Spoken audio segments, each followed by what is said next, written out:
You're listening to Reza Riffs with Keith Reza and Alan Lee, right here on LA Talk Radio. Hey, Rifters, welcome to the show. We got a great show. Comedian Nick Vatterott is in the building via Zoom. Alan Lee, you ready to talk to Nick? I certainly am. I certainly enjoy his performances, and I am. All right. We get close up and personal. Getting close up and personal with Nick Vatterott. Just not so close that he'll leave. Right. Hey, Nick, how are you, pal? Hi, everybody. Hi, How Nick. are you? Glad to see you. Thank you for Alan, it's great to see you. That's a magnificent. Thank you. Nick, this is Alan Lee, the trusty sidekick. You're the Alan Lee. You got my favorite type of name, an adverb name. I like an adverb.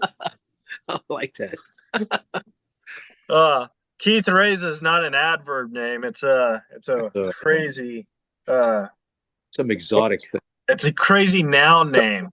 Oh boy, grammar joke. Names. Yes.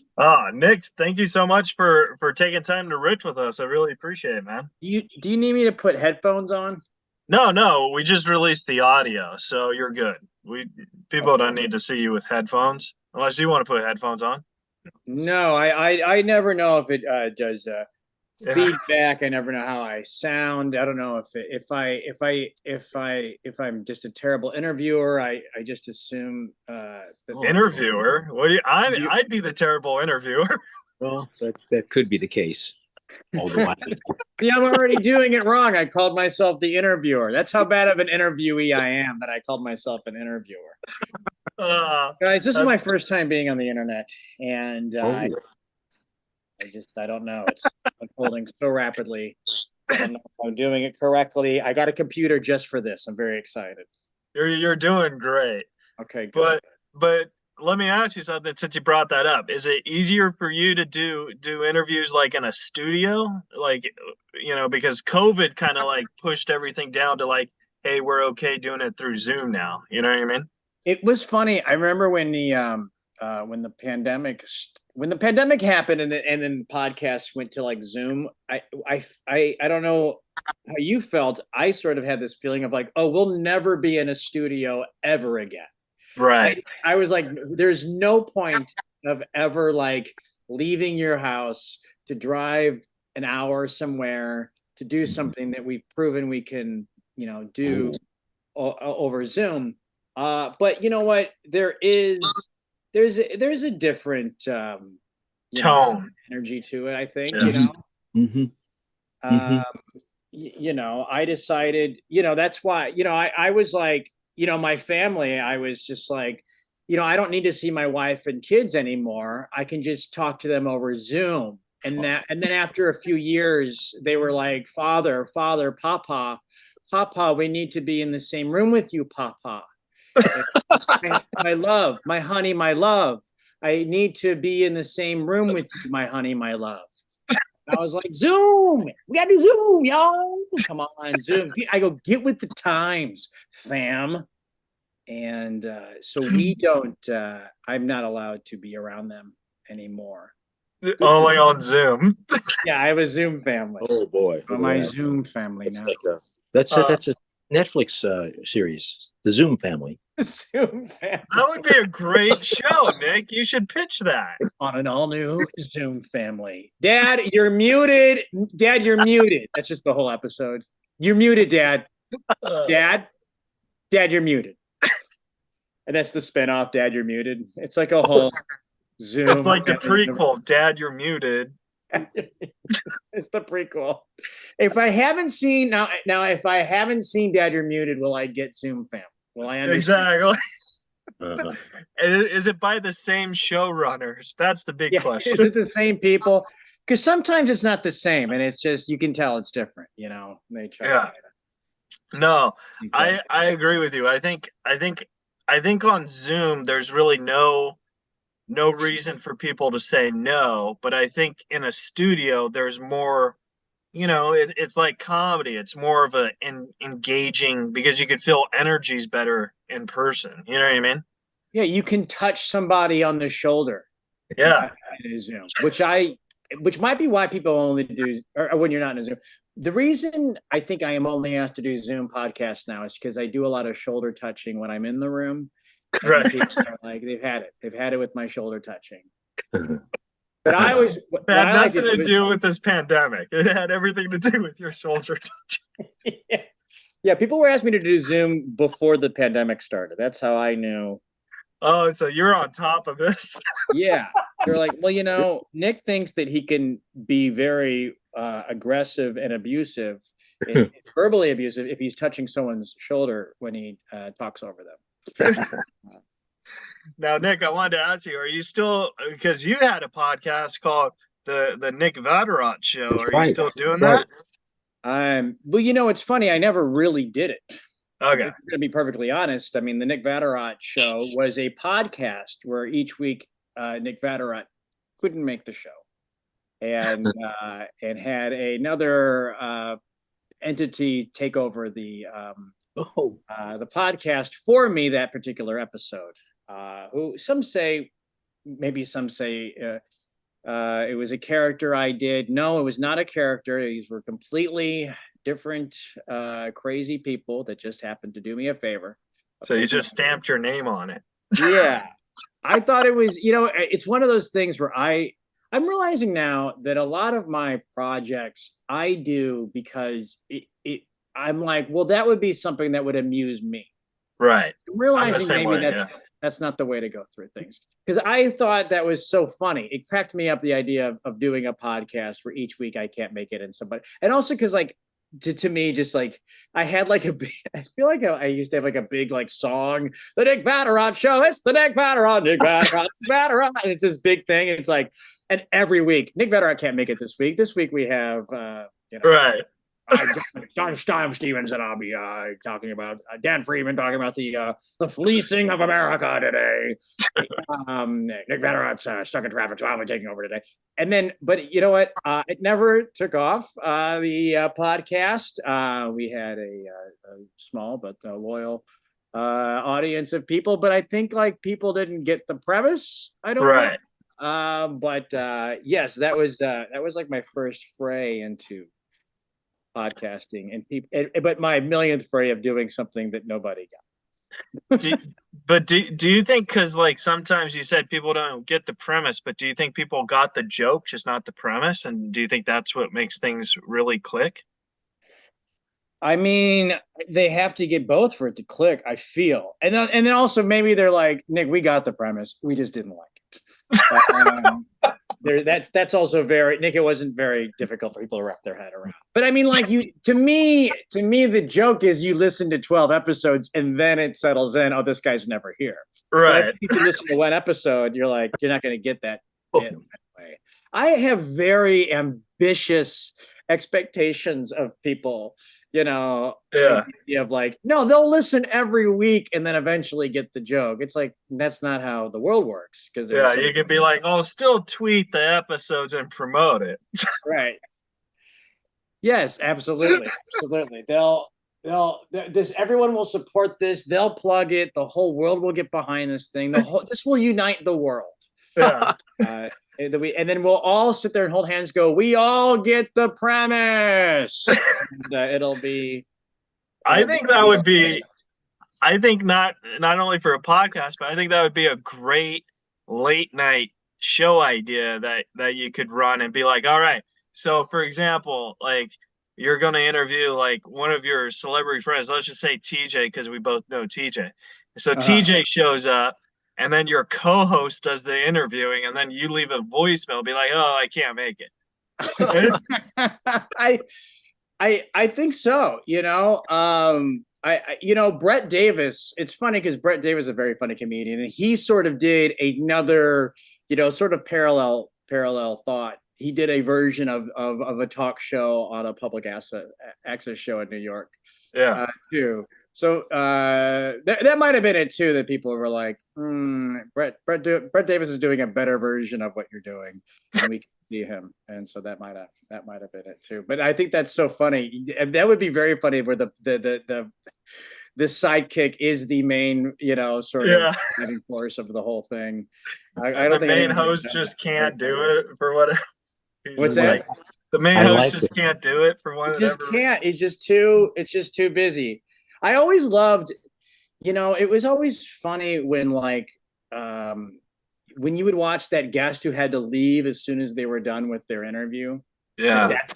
That's how busy they were. They couldn't, and then the actor who stuck around kind of felt, I don't know. There had to have been a feeling of I got nowhere to be. I got nowhere to go. I'm going to stick around here. And how many times those guys just sort of said they had to go just to make it look like they. Right. Like I remember I saw a interview with Harrison Ford once, and he was on, I want to say it was Leno or Letterman, and he was promoting a movie, and it was some shit movie or whatever. And then he does his 8 minutes, and then he says, "Yeah, I gotta go."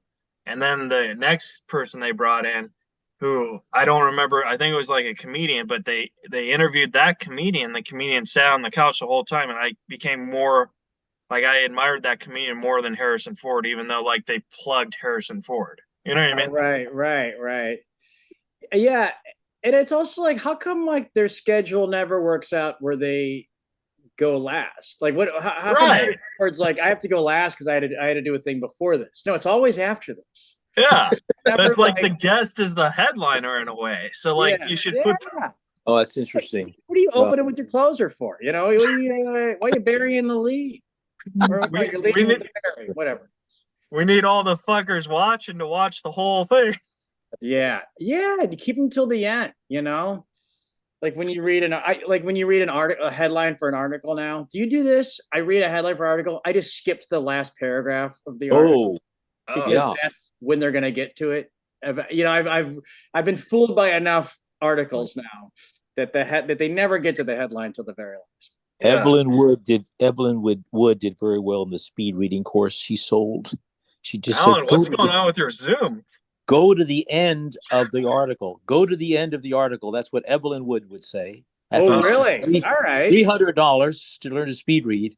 That was the key. It is. It's true. It's true.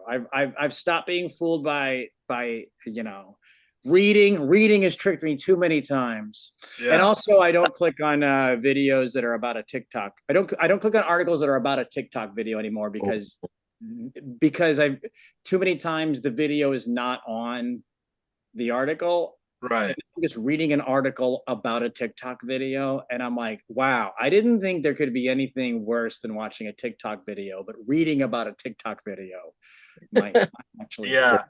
My dad said he stopped clicking the TikTok videos because he was tired of seeing his daughters dance. I don't want to see joy. No, but I want them digging trenches in the backyard. That's what I want. I never danced when I was a teen girl. Now, Nick, I wanted to ask you because I think a lot of people don't know how to get into this, but what is you write for Bill Maher? How did you get that job? How do other comedians who want to be writers to get jobs like that? Because I got a job through a podcast, which is not the same thing as a talk show. Yeah, I mean, what I did is I got a job as a printer repair technician 20 years ago. Right. Over the course of 2 decades, I just slowly started putting a little bit of more body in the writer's room during meetings. I think in 2000s, I put just my leg in. And then from 2010 to 2015, I put half my body in. And then in the past couple of years, I started putting my full body in. And then they just thought I was a writer.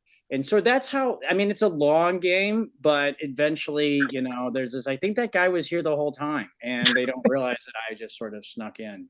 And you said, "Hi, I'm Nick." And I just complain about why the printer's broken and no one fixes it all the time. Right. Now I have, there's a lot of different ways to get into a lot of these things. First, there's the whole conversation of how you get a manager and an agent. Right.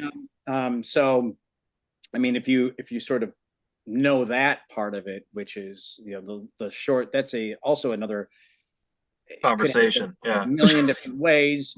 Basically you perform stand up enough times. If you do well enough times, then somebody will be like, hey, let's have lunch. And is anyone representing you? Maybe I could represent you. You have a friend recommend you, that type Yeah. of thing. So I had agents, and my agents, they give you these things. They every once in a while, they're like, hey, there's Colbert is accepting writing packets right now. SNL is accepting writing packets. Daily Show writing packets. This has been going on. I'd probably done it over 10 years. I had been submitting writing packets, and Yeah. this particular year, I got a lot of writing packets. I think in the early summer of this particular year, I had written a writing packet for Colbert, Fallon, Kimmel, Sarah Silverman, Jordan Klepper's The Opposition, Daily Show, SNL. I had done like Everything. and then by the time October had happened, I'd done like a dozen packets, and I was kind of a little demoralized, I would say, because I felt like you spend all this time on this packet, and you basically throw it in the ocean, and you never find out if you were like, if you were neck and neck with somebody else with getting the gig, or if you were nowhere close. That's Right. the toughness of it. And then I got this was the last of like really like 12 over, I'd say at least over 12 different various writing packets I had gotten in 6 months. And I was just like, do I spend all this time on this thing again that I'm probably not going to get? And I like to bring up that scene in Good Will Hunting when he talks about his dad beating him, and Robin Williams is like, so what did you do? And Yeah. he made me choose a belt. It's like, I picked the biggest belt with the biggest belt buckle because, just fuck it, And Yeah. I kind of felt like that. I was like, all right, if I'm gonna not get this again, I'm gonna put even more time into it this time. And like, I just like cleared my schedule. I had set like I said, 12 to plus packets to kind of go through and like kind of take my best of jokes that still would work for this show. Right. And then I also sort of like, as much as I hate Facebook, and I think I do more absurdist, silly, ridiculous nonsense comedy in my comedy forte.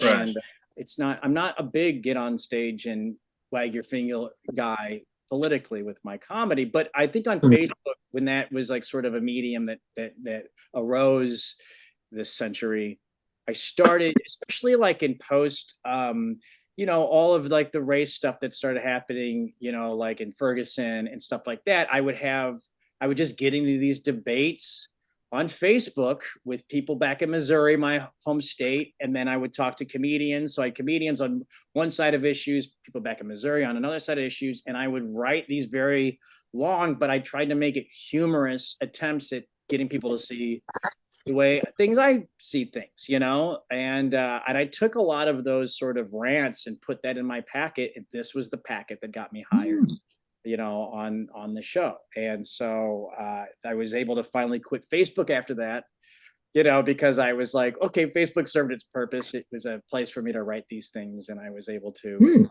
take some of those and put them on there. But now I felt like I was saying these things to more ears got a hold of some of these things I had to say, which was great. And see, like that's the thing is like, because I feel a lot of comedians or who say they want to be writers, that they're lost on how to get into that. And you said yourself, you tried 12, 13 packets until one finally hit. Yeah. I mean, that I never saw Good Will Hunting, but Okay. I do know that in baseball, you could hit 3 out of 10 times and still be great. You know what I mean? I mean, you only need that one hit that wins the game, really. Yeah. When it comes down to it. And it's you never know what the thing is that's going to be the thing. Well, thank you so much, because I never knew that, because like I would love to be a writer for something, and the stuff that I've written for, I wrote for the Norm podcast and stuff, but I only got that because of friendship. I didn't get that because I wrote packets or anything. So I, when you say packets and stuff, that's very interesting to me because I would never know that. You know what I mean? Yeah, and this is, I feel, the first job I ever got that was completely sort of tethered to me knowing somebody. Yeah. Because the way they do it over there is it's a completely blind packet thing. They get the packets. There's no names on any of them. They don't know who the writers are. They go through and they find the packet they like, and then they sort of take it from there. But there's no like this person knows this person or anything like that. It's a truly blind thing, which I don't know how often that's just the way they like to do it. Yeah, So that's even more impressive too. If it's blind and they don't know who you are, and they say, "Hey, by the way, they chose your blind packet." yeah, it was very nice. And it's like, it's funny because like you don't, like you say, it's very easily to get discouraged when you haven't gotten anything in like years or like really even, like decade or so, Yeah. But I remember like the first time I ever said, when I was in college, I remember like I used to just sort of like go to college, but not really go to college. Right. Like I was there. Like every comedian. Yeah, absolutely. I'm sure there's some brainiacs that, use some of the stuff they were learning to. Whenever I went to class in college, I would just pass out flyers for my show. That was your motivation for going. I'd be like, "Hey, skip the people to show to me." test." Yeah. No, that's yeah. You're like, I gotta go to history class to network. I have to network with the historians. They could use a laugh because there's been a lot. They're just knee deep in the atrocities of history after they've just been kind of researching war all day. It's nice to. When you were in school, were you the type of student that, like, if a teacher tried to say something funny and didn't land, did you like step up for them and make it funny, or like how do you Punch it up a little bit? Yeah. Oh, I don't know. I don't. I would have to think. I mean, the first thing that pops into my head is that I had disdain for a lot of. I feel like I mean I distinctly remember like teachers that I didn't like being funny and it not landing, and me being like, well, you know what? Maybe you shouldn't just. Maybe if you weren't such a square all the time, we would be. It's like you just. Like, know your audience. You can't just like dump on you can't just yell at an audience and then think that your bit's gonna land after you just gave them homework. Yeah. Serves you right. You gotta juice the crowd a little bit, then you'll get some laughs on your side. Definitely. But I think I would like but then teachers that I did enjoy, I think they did get the laughs. It didn't fall flat because the audience was on their side. Yeah. I take screenwriting and I mean I kind of in a weird way assistant teach it because like I've taken this class like 9 times and the teacher likes me and stuff, so he knows what I'm doing and stuff. But whenever we read other people's scripts, and like there's this lady this semester, her name's Amy. I don't really like her writing, so like whenever we read her scripts, I always like overplay her character, and it's like a drama. But like so her character would be like, "Oh mom, I'm pregnant," and then I would be the dad. I'd be like, "Slut." You're ad-libbing in her script. Yeah, but like just do that and just throw this writer off. Yeah, I mean that's It's mean, but the teacher finds it hilarious because he also knows I do comedy too, and right. and So like she's writing these serious dramas, right. And you're like, how about we make it better? Yeah. Well, let me ask you, because I'm like super into like script writing and story structure and all that kind of stuff. And like the thing that I've been kind of like thinking about recently is like sort of taking the Amy approach of making just a sort of just writing a dramatic screenplay and Right. then doing the key thing of going back in and adding the sluts, Yeah. or adding all of those bits, as opposed to like, I feel like when I try to write a comedic screenplay, the whole time I'm thinking comedy, and I'm like, and then the note I get is I'm not really grounded in reality and stuff. And it's like, oh, maybe I write some. Have you? What do you think about that approach of just like writing? Writing a screenplay, or what was it, Passenger 757, and then go, is that the, and then going back in and Zucker Abrams Naked Gun airplaning, So here's where, like, and this is just for me, like what I do. And keep in mind, I've never sold a script or anything. I've had like a couple pitches that didn't work, but here's how I write.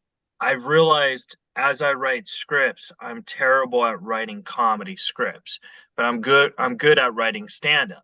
So it's a two different forms. So what I do is when I'm script writing, I write something that I, as a moviegoer, would want to go and watch, and I write with my favorite actors in mind. So I have their voice in it as I'm writing, regardless if they say yes to the project or not. Like, I could just write that character for them and it'll come off smooth and stuff. So that's where I'm at. And, their writing's just like stand up, where you can't get any worse. You only could get better, I also feel too, when I read a script and they put a specific actor next to a character in the very beginning, it really does help you picture what this film would look like. Yeah. And how this character would act too, as opposed to sort of, two people reading the same script and picturing two completely different things. It's interesting. I feel like there's an Oscar movie this year where it was written, I forget what it was. Something written was like, it was written with this person in mind, and if this person said no, they wouldn't have done the movie. Right. That's not the way to go, but it paid off for this specific person. But I think it helps, because like the screenplays are so driven by, we have these comedic ideas, but it's truly at the end of the day driven by the character, the story. Yeah, the story. Alan Lee, how do you feel about this topic? Because you write scripts too. Well, I agree with both of you. I think if you're comedic, you can't help to have that in the back of your mind when you're writing a character in the dialogue. And so, of course, if it's a really sad situation, let's take, for example, Ozarks, which I watch on Netflix. And, I sometimes find it funny. I like the actress, but I do find the premise a little bit funny sometimes, because here you are in the Ozarks, and emphasizing flyover country, and a city fellow there. And it has a comedic bent to me. All the dramas, as far as I'm concerned, have a comedic bent. It's very easy to see it that way if you have a comedic bent.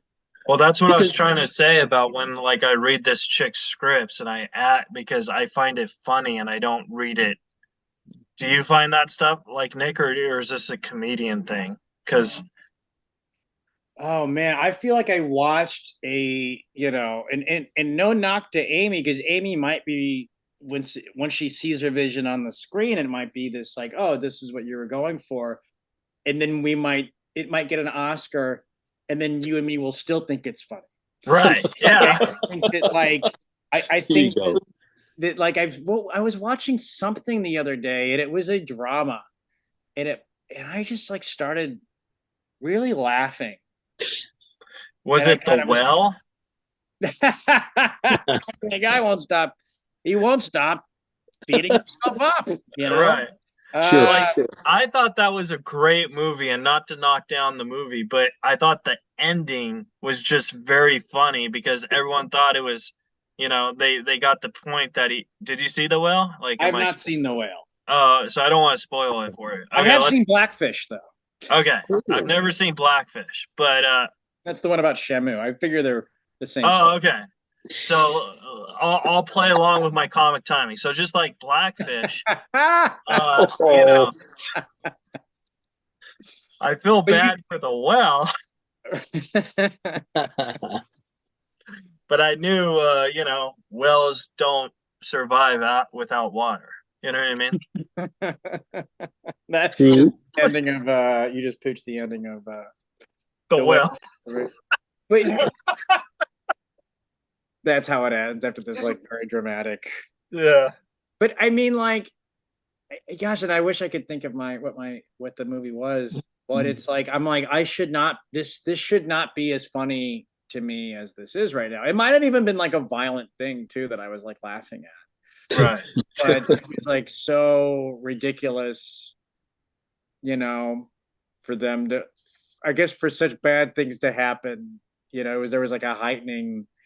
You know, it's like, oh, I forgot my keys, and then they wound up getting hit by a bus, and it's like, I know, I wish I could think of what it was, but I was like, Here's a good example. You ever see a rock movie, and you know how he has like that serious tone? He's like, "Yeah, I'm gonna catch the bad guys, and I'm gonna save the world," right? And then you watch him on YouTube wrestling. It's the same exact thing. it is. It's so. I mean, it's like, have you ever seen when they're like, they'll cut together like The Shining as like a comedy, Right. you know, or something like that, and it's like, yes, you could. It's just kind of you know, and Alan, I think this is sort of maybe what you're kind of talking about. It's with Ozark. It's like it's so close Yes. to the between comedy and drama. You know, it's just a bit off. I mean, I just watched Texas Chainsaw Massacre. Okay. Oh my God, That's a funny movie. one. I tell you what, there's a scene in it where I think they're about to kill somebody, and it's like the three of them are around like they're in the like house. Right. And the three of them are like trying to, but I think they're trying to get the old man to kill the person, but he's like sort of incapacitated, and they're trying to like Weekend at Bernie's him to cut off the other person's head or something like that. And maybe it is supposed to, I think it's supposed to be sort of a funny thing. Right. But I'm like dying laughing at that scene. And it's like, wow, this is only funny because of how dramatic it sort of is. But then they takes it to a point of absurdity. And I was like, this is like a truly like funny moment. Right. That is just funny because they decided to make it, you know, add a little bit of absurdity to this like very horrific moment. Sure. So Nick, do you want to start the podcast now? Yeah, I just hold on. Let me get my microphone on. All right, and do I need headphones? I do have a couple questions for you that I wanted to hear about. When you did your Jimmy Fallon set compared to your Conan set, like what were your mindsets at? Like how did you prepare for each one being different? You know, the Fallon thing was, you know, they're both nerve-wracking. Fallon, you don't have Conan, I had at least the experience of doing Fallon to help prepare you for it. It's like whenever anyone asks about doing stand-up, it's like you just have to go up and do it once before we can really have a conversation about it, because like, you only have in your mind of what you think it might be, and the second you do it, it's just 100,000 times more insightful than just picturing how it can go. And then you can kind of draw on that, you know. So then you have like you know, the Fallon thing, it's like, okay, my first TV thing, and then I'm kind of doing this weird thing, and I'm very nervous, and you know, I'm backstage, and that was like meticulously, you know, it's a bit I'd been kind of doing off and on for years, and then I kind of really ran it around New York, and just I mean, I'd say it was like 8 months of like me kind of really honing it, because I was doing it for a while to try to in preparation for my Just for Laughs audition. And then once I got Just for Laughs, then I worked on it even more for when I went to Montreal to showcase it. And then I worked on it after that to audition for Fallon. And then once I got Fallon, I worked on it even more to make sure it was ready for the show. There was a lot of preparation involved. And then Conan, I just kind of riffed it. No, Conan, I just played the luck. Yeah. What do you guys want to talk about? I just made what else? So no, but I mean, so then I got to, and Fallon was like, I always have to say this about Fallon. He did me such a solid. He's such a like I mean, he's a stand-up and sort of, they go, ladies and gentlemen, Nick Vatterott, and then my heart drops. You're about to jump off the ledge, of the bungee jump, and then all of a sudden they go, wait, stop, and I'm like, and then he runs out and he goes, hey, this is this guy's first time on TV. If you could really just be the most supportive audience in the world for him, I'd really appreciate it. And he really juiced them up. They were just so awesome. It was one of the best experiences. Wow, nice. And then. What if you told Jimmy that was your first time, but you really were on TV like 5 times before? I think that's what I'm going to do from here on out. I think that's what it's like. I always had this idea of like telling to get more gigs in LA, tell them I'm visiting, Oh yeah. And then tell New York I'm visiting, tell LA, but always visiting, because visiting, they put you up everywhere. Once you say you're here, they're like, great, we'll see you in 20 years. Or you could be like that club that, I don't know if I told you this, but they say, don't come back. You're not going to get any better. Oh my. It's just like, oh God. But you know what? That's like such the business though. Like, I mean, as amazing as that experience was with Fallon. Yeah. I submitted to Fallon like last year to help kind of promote Disingenuous, the stand-up film that I made, and the note I got back was, your act is too sad. Oh. And I was just like, what? I don't even see it that way. And now I'm like super hypercritical about all my punchlines and being like, am I making fun of myself too much here? Am I like, and then you submitted it to promote it on here. What's that? Then you submitted it to promote it on here. Yeah, and you guys are like, just the right amount of sad. This is the perfect amount of sad, which is the name of my next special, The Perfect Amount of Sad. Perfect amount of sad. Just the right, just the, if there's any more sad, you'd feel bad. If there's any less, you want to feel better about the person. You want to feel superior to the comedian you're listening to. Right.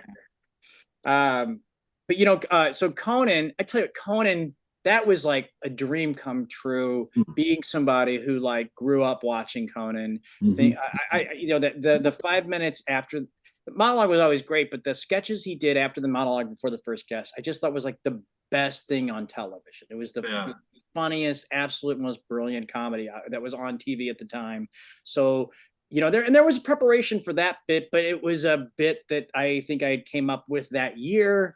And, it wasn't this, but it was a bit that like, couldn't do on the road, because every time I did it on the road, it didn't work. It didn't work with the club audiences. So it was a little more challenging of a bit to work on, because I couldn't work on it everywhere. And then when I got to do it, just hearing like Conan laugh at my bit behind me was like, okay, I can die now. I'm like, this is all little Nick Vatterott could have ever hoped for. So that was but that's also like another nerve-wracking experience too. And it's funny, like there's even like tiny things of like when you go out to Jimmy Fallon, first of all, you get there, the studio is way smaller than you picture it. You see it on your TV screen. It's tiny. And then and then like in the Conan audience, it was like a little, every comic who's ever done Conan kind of has mentioned this.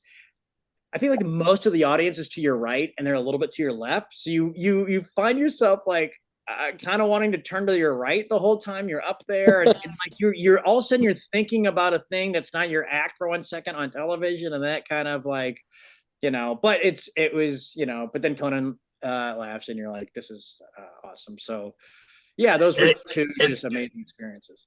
It's kind of like Mitch Hedberg, like because I've heard this story that when he did a late night somewhere, like the audience, a bigger part was on one side and a smaller part was on the other side, and he did stand up for the smaller part. I wonder. I mean, that's interesting. I mean, I wonder if we're talking about morning show. Yeah. You know, it's funny. I did the Byron Allen show one time. Do you remember Byron? Oh, the great Comics Unleashed. Yes. As my Norm buddy famously Norm would said, say, you couldn't be more leashed. Yeah. You couldn't be more leashed. So funny. He told me when he did that, he was like, so I was gonna, he said it, so he was like, so I was gonna, you know, just go in and talk about like crack whores and shit, you know? And they told me that I couldn't use the word whore. And I was like, what? He's like, but they said you could use crack. And I was like, well, I'm confused. So am I supposed to call her a crack lady? Crack lady. So it's so posh. That's such a posh, you know, distinguished crack user. Exactly. It's weird because you want to do bits on that show, you know. Yeah. Like I never. That was a show where I never saw it. I don't know if it ever aired for whatever reason, but I think I like kept turning to the audience and talking to the audience when I probably should have talked to Byron Allen. Right. You know, and that was like a very funny experience.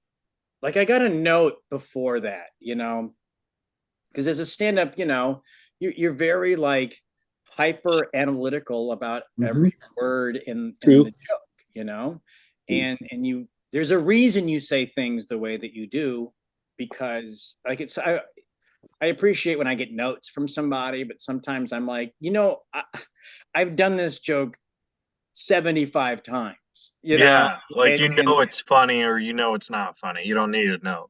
Yeah. Or you know the reason you do it this particular way is because these other you've tried all these various have you tried this? Yes, I tried that. That was a thing I was trying 6 months ago with this joke, you know, and that didn't, you know, I went, you know, have you ever tried to go farther with it? Yes. This joke was originally 10 minutes long. Now it's 45 seconds.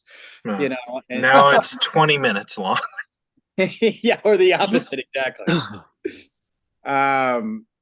But I remember like see if I can remember how this went. It was like I got a call from the producers and they were like, hey, because you have to like Byron Allen is so convoluted, you have to give him these like questions to set you up. Right. You know, they'd be like, so, you know, Keith, you know, you sometimes hire crack whores. Yeah, I do hire crack whores actually, you know, and crack then they give ladies. The crack whore bit. I'd be like, beep, can't say whore. you censor Byron Allen. But I think like I said something like, so you're from, I think it was, I wanted to get into this bit. I believe the bit that I had was like, so you're from Missouri. That's what I wanted him to ask. Right. Okay. And I wanted him to ask me, so you're from Missouri. He's like, yeah, you know, in Missouri, people got their own way of talking. You know, actually, people talk different depending on where you are in the country. You know, like in here, like in California, you say, I wash myself, you know, and in Missouri, we say, I wash myself.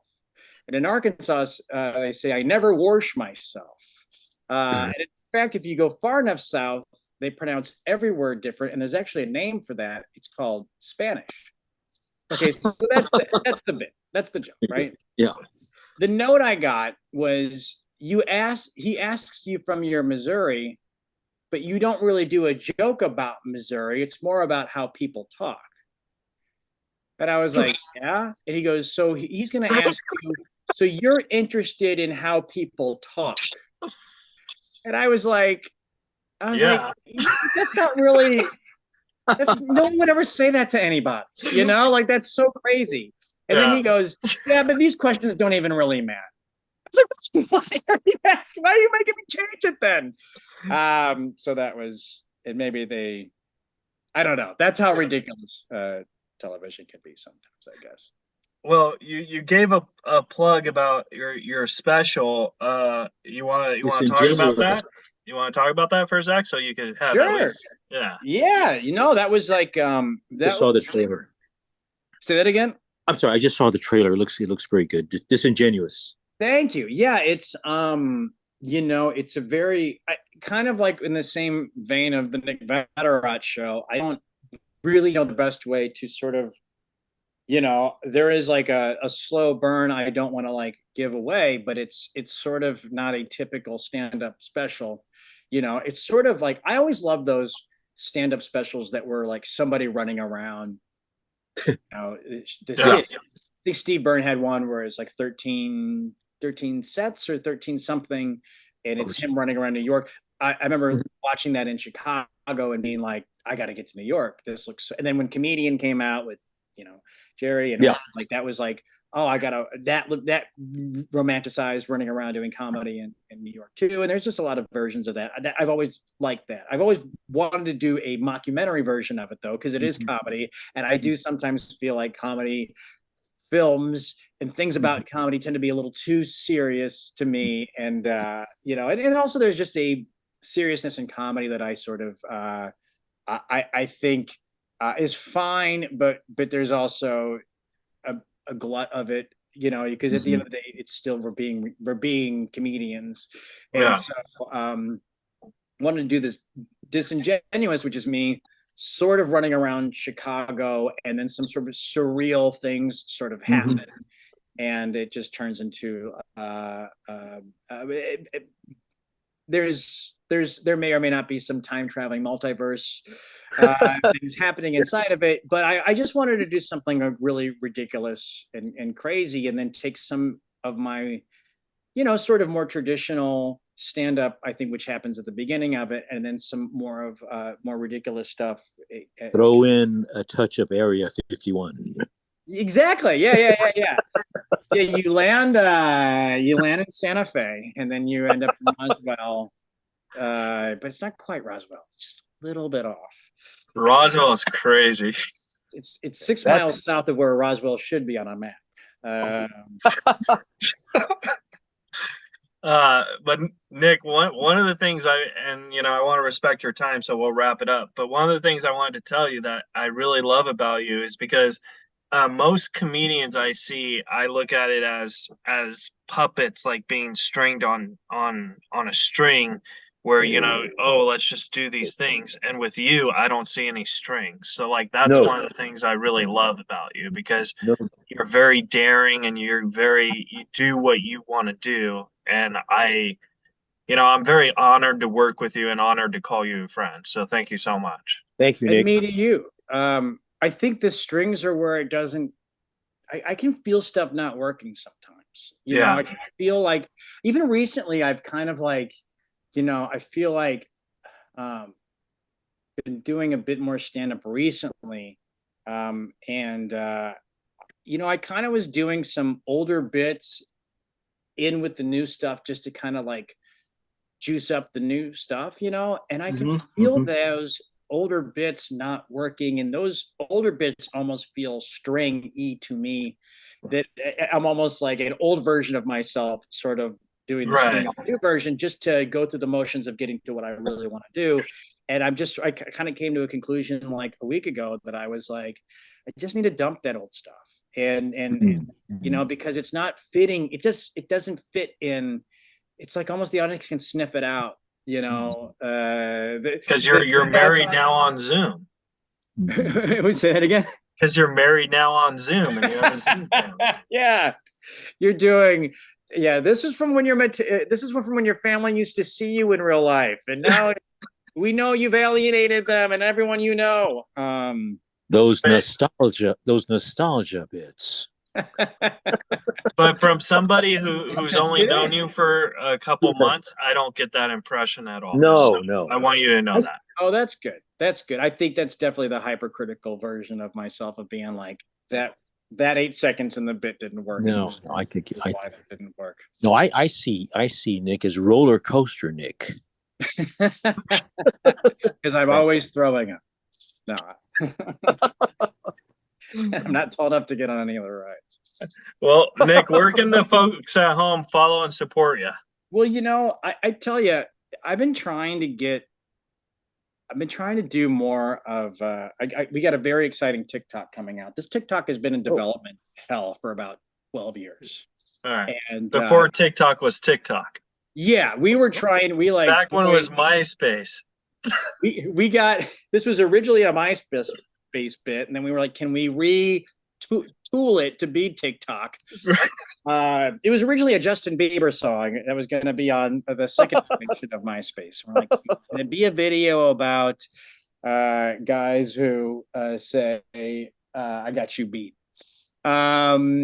No, I'll tell you, here's the thing that I am excited about. Check out Disingenuous. It's on Amazon Prime. It's on Vimeo. But I have an album called For Amusement Only that came out like in 2014, with Comedy Central Records. I've had video of this thing sitting around for years. I've never done anything with, because what we did that night was I did 2 shows, and we edited together the best version of the act between the 2 shows, which is a really fun way to fake it, you know. But the video we've never been able to use, because we would have to use the Comedy Central audio for the video, and the video just doesn't match up. I'll say one thing and then I'm on the other side of the stage. This past 2 weeks, I've been doing nothing but editing this thing, and I'm going to put it out either like today or tomorrow. So subscribe to my YouTube and check out this new thing I'm going to put. I'm announcing on this pod that I'm going to do this today or tomorrow. So subscribe to the YouTube and check out this thing I've been working on, which is basically a new special. I mean, the audio is old. And yeah, there's some Kevin Spacey House of Cards jokes in there, but they're not for Kevin Spacey in any way. So, so check that out. Yeah. Have you? The last question I have for you, because since you brought up the Kevin Spacey thing, I think this would be a good ending question. Have you ever done stand-up in front of a big celebrity and you didn't know they were a celebrity? Like you found out after. But like I didn't know they were in the audience, or I saw them, didn't know they were. Like you didn't know they were in the audience, and then you found out after, and you met him, and you're like, oh my god. I don't know. I think there's been a couple where I've been afterwards like, oh, that's cool, that person was there. But I can't think of them. I know when I did my Jimmy Fallon audition, which was at Gotham Live, or Gotham Comedy Club, Jimmy Fallon was in the audience, and I did not know he was there. Which I think is very cool, and better, I didn't know he was there until afterwards. The only other thing I was thinking of is that I waited on Philip Seymour Hoffman one time, not realizing it was him until after he left. Oh, when he signed the tip. Well, I'll full circle the whole thing. He was reading a screenplay. Okay. And I was bartending in Manhattan at the time, in the meatpacking district. And this guy with his hat sits down. And I think I had just seen like Charlie Rose's War 2 or something that I like loved him in. Right. And, but I just like, I feel like I would see Michael Jordan in real life and I wouldn't recognize him, Right. And I just like, and so everyone, it's always the same thing. How's the weather? Are you enjoying your trip to New York? It's the same conversation every time. So to have a guy have a screenplay, I was excited to have something different to talk about. So you get the screenplay, he gets a Dos Equis, he gets like a non-alcoholic Dos Equis or something. I hand it to him. I go, hey, a screenplay, huh? And he goes, yeah, it's my buddy's. I go, oh, that's the worst, huh? When your buddy asks you to read a screenplay, it's like them asking to help you move, right? And he was kind of like in hindsight, it was probably Charlie Kaufman or somebody brilliant. that I would pay to look at right now. And so I just sort of like had this whole like banter with him for like an hour or so as he ordered his tacos or whatever, and I would just go and be like, so the things I remember I said to him at one point, I go, so you in the biz? And I think I said it like even nodded my head forward and up on my tippy toes. Did you ask him to do your podcast? Yeah, I did. No, I did say that. Like, I know people in LA to help him out if he wants to. Like, and I was going to at the very end. I said, by the way, if you win an Oscar or you're nominated, you're officially in the biz. And he said, I go, so do you live out here? He goes, I live in Connecticut. I go, I said, that's great. You're able, and I go, you're able to make it work. And he's like, yeah, I get by. And I go, because I feel like I had so many conversations with comedians. Like, when you move to LA, you gonna move to LA soon. And then, and to have this conversation I thought was a complete stranger and be like, that's great that you're able to live in Connecticut and still able to make it work. Like, you don't have to go to LA. That's pretty cool. And I think at the very end of it, I was going to give him, I had like just signed with like some sort of management company like a month or so before, and I had their business card and I was like, hey man, if you ever want to, but I like never, for some reason I didn't do it, but I was in my mind, I was like, oh, I got to give him this card and I'll be like, hey, if you want like representation, I can kind of help you out. Right. But I never had that conversation. At the very end though, when he like pays and gets up to leave, I go, well, hey, I go, maybe you'll be reading one of my screenplays one day. And he goes, what's your name? I was like, I'm Nick Vatterott. I go, what's your name? He goes, Phil Hoffman. And as we're shaking hands, as he says Phil Hoffman, that's when this thought literally pops in my head. I go, oh my God. Wait till everybody finds out that this is Philip Seymour Hoffman, you know? Right. So, and I think I have this truth bomb I'm about to just blast everybody with. So he turns around, he walks out, and I sit there like such like a Woody Harrelson moment. I just go, do you guys know who that was? And everybody at the bar laughed out this like, they left out this cacophony of just disbelief and frustration and confusion. They're like, and everybody, these were all strangers, were all silently watching me interact with Philip Seymour Hoffman, couldn't figure out if I was fucking with him, if I was just being like trying to be funny with him, or if I was just a complete fucking moron. Turns out it was number 3. And they couldn't believe that I was treating Oscar, I think award-winning greatest actor Philip Seymour. I mean, when he said Phil Hoffman, the dots connecting and go, Phil Hoffman, Philip Hoffman. Why is that name from Philip Seymour? Oh, this is Philip Seymour Hoffman. You put a hat on. You know what? I would be confused by Clark Kent. Superman putting on glasses would throw me off. That I would be the guy who wouldn't be like, I think Clark Kent's Superman. I'd be that guy. Right. All you have to do is put on a ball cap and order a non-alcoholic beer, and I can't see it. So I have a story. It's not as good as that one, but after my shows, like when I feature or headline, I sell lollipops. And this guy who looked exactly like Alec Baldwin, not kidding you, 100% like Alec Baldwin, bought all my lollipops. And I was like, whoa, thank you. He's like, yeah, my son's autistic because I talk about being on the spectrum. I was like, oh, thank you. And then I was like, has anyone ever told you look like Alec Baldwin?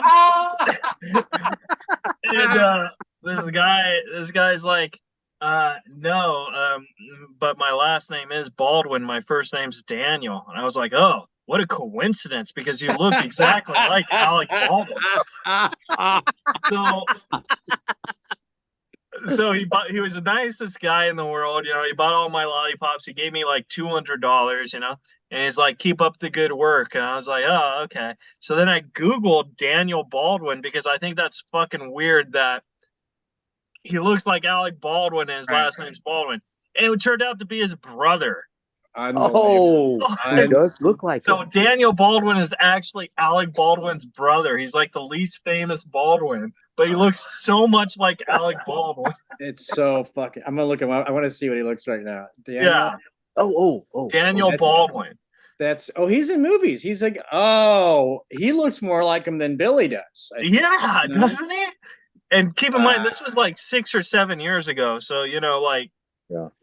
No, I don't even think. I think because I don't think. Yeah. I think it's you're total fair game for you too. Yeah. So I've been telling everyone Alec Baldwin is that celebrity because maybe he was just acting like Daniel. Oh my God. Oh my God. Amazing. Well, Nick, thank you so much, man. Nick, this was a blast. I like the idea that Alec is just stealing Daniel's thunder. That's just he's just Daniel's just like those are my mannerisms. That's my twinkle in my eye that Alec is just running with. But you know the truth. You know that deep down Daniel is truly the heart of the Baldwin talent nucleus. Nick Vatterott, thank you so much for rifting with us. Indeed. It really Thank meant a you, lot sir. to me. Thank you Was all a for blast. having me. I appreciate Total it. blast. Thank Lollipops to all y'all. All right. We'll talk to you later, buddy. Thanks again. All right, you. Watch later. it bigger. Bye. See you. All right. That was the episode. Subscribe, rate, review. Tell a friend. Alan, did you have a blast? I had an absolute blast, and as I always feel that certain guests they make you feel like you've been to a party. I say that to everybody, but this was a party. It was definitely a party, guys. Subscribe, rate, review, and we'll see you guys next week. Oh yeah. You're listening to Reza Riffs with Keith Reza and Alan Lee, right here on LA Talk Radio.